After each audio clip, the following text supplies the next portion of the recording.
శంకర్ గురూజీకి నమస్కారం. ఇంత మంచి ఆలోచన రావడం, ఇంతమందిని ఒక 600-700 మందిని మెయింటైన్ చేయడము, వాళ్ళకు ప్రతిరోజు సేవ చేయడము, వాళ్ళకి స్నానాలు చేయడం కానీ, కటింగ్లు చేయడం కానీ, అన్నదానంలో ప్రతిరోజు అన్నదానం చేయడము, వాళ్ళకు ట్రీట్మెంట్ చేయడం కానీ, ఇటువంటి ఆలోచన రావడము, అతను ఆదర్శంగా ఒక గురూజీగా మేము అందరం ముందుకెళ్ళాలని ఈరోజు నా మ్యారేజ్ డే సందర్భంగా అన్నదానం చేయడం జరిగింది. భగవంతుని కోరుకుంటున్నా ఎప్పటికీ ఇటువంటి సేవ నేను కూడా చేయాలని, ఇటువంటి అన్నదానంలో పాల్గొనాలని భగవంతుని కోరుకుంటున్నాను.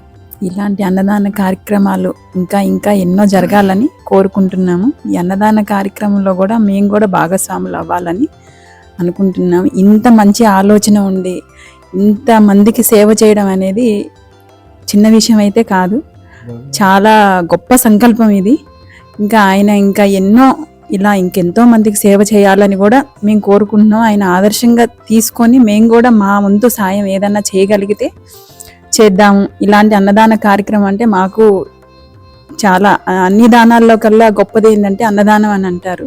దానికోసం మేము ఎక్కడ బాచుపల్లి నుంచి అయినా కానీ ఇక్కడికి వచ్చి, కిష్టాయిపల్లి గ్రామం అక్కడి నుంచి వచ్చి మేము కూడా ఇక్కడికి అన్నదానం చెయ్యాలి అని, నలుగురికి ఏదో మా వంతు సహాయం చేయాలని మేము వచ్చాము. ఇక్కడ చూస్తూ ఉంటే వాళ్ళకి సేవ చేయడం కానీ, ఇక్కడ ఉండేవాళ్ళు కానీ వాళ్ళని మెయింటెనెన్స్ చేయడం కానీ, ఒక చిన్న ఫ్యామిలీని మనం చేయలేము. కానీ ఇంత పెద్దగా ఆయన చేయగలుగుతున్నారంటే ఆయన పూర్వజన్మ సుకృతం ఏదో. మేము కూడా ఇలాంటి కార్యక్రమాలు ఏదన్నా మా వంతు సాయం చేయగలుగుతామని అనుకుంటున్నాం. ముందు కూడా ఇంకా ఇంత చాలా బాగా జరుగుతుంది ఇక్కడైతే కార్యక్రమాలు. వాళ్ళకి అన్నదానం పెట్టడం కానీ ఏదైనా కానీ వాళ్ళని మెయింటెనెన్స్ చేయడం అయితే చిన్న విషయం అయితే కాదు. ఆ గురూజీకి చాలా శతకోటి వందనాలు ఇలాంటి చేస్తున్నందుకు ఆయనకి.